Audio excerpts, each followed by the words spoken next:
In order to upload your profile photo, you need to go to change profile photo.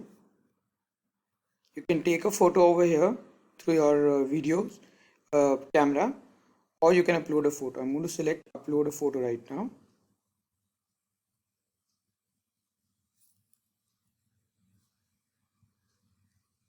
Now you will notice that there is this screen that is visible, a square box. You can stretch it. This is basically to help you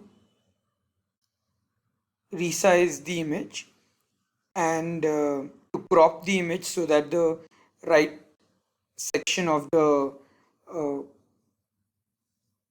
photo is covered. You can change its size and you will notice the how the resized version looks over here. Now it's important that you select a square image because the system expects the image to be a square. Once you have selected this, here you will notice the crop image button. Click the crop image button and you will notice this message. Your profile photo was uploaded successfully. Go back to your profile and you will notice the photo uploaded over here.